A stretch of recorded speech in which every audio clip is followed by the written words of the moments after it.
Can I ask you a question? Hi, we're Change of Step, a Highland dance company based in Nova Scotia, New Brunswick, and Ontario.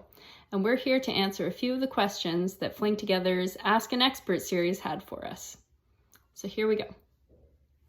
The first question we were asked is, what makes a good performer versus a good competitive dancer? And I really think that a beautiful dancer is a beautiful dancer no matter whether they're dancing in performance or in competition. They both have to have really strong technique, they have to be strong physically, be graceful, and they have to have a really good stage presence. I think that the most captivating dancers are the ones that can bring an audience in and can make them feel something during the performance. Hi, I'm Taylor. A great competitive dancer and a great performance dancer share a lot of very similar qualities. One thing that I would say does differentiate the two is that for competitive dances, you're mostly doing solo dances, so you have to be very aware of your own body and your own body positions and be very exact. For performances, typically they're group performances, and you have to be very in tune with the other dancers on the stage with you and make sure that you're able to adapt and make the formations look as they should. I agree with what Marielle and Taylor said, and I also think part of what makes a good performer is being adaptable, because when you're a competitive dancer, you can generally expect competitions to follow the same format and things are a little more predictable, but as a performer, sometimes you don't know what type of stage you're dancing on, how big the stage is. Live music can sound very different from recorded music, so you just have to learn to roll with what you have and make the best of it, and sometimes the mistakes you make end up looking like a part of the performance and no one would ever know. So you just have to learn to adapt and have fun. The next question we were asked was to discuss the creative process in creating choreography. Here are a few components that we like to consider for our process. Find a music that inspires you to move. Play around with traditional footwork. Maybe take that footwork and change it up. Create a formation. Add in an arm.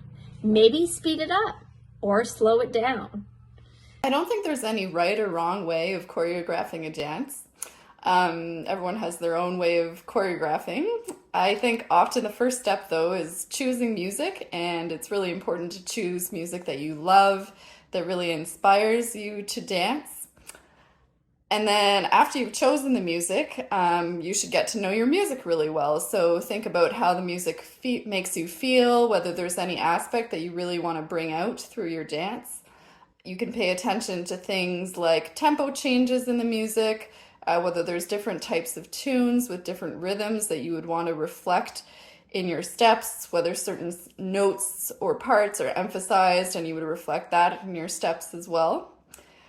A fun trick for choreographing is actually just to put the music on and improvise, so just see what comes out of your body, just kind of dancing naturally to the music, but film yourself while doing it, and then you can watch the video played back and see what parts you liked or maybe didn't like, and then build your dance around the parts that you liked.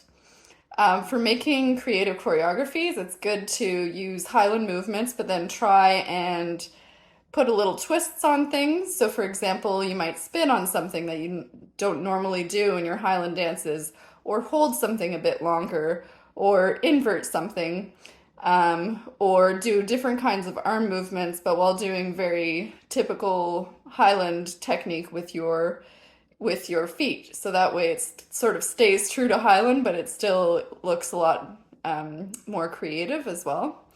If you have a group dance, it's important to think about placement of dancers too, different patterns. And you can use paper and write down on paper where the people are going in different positions.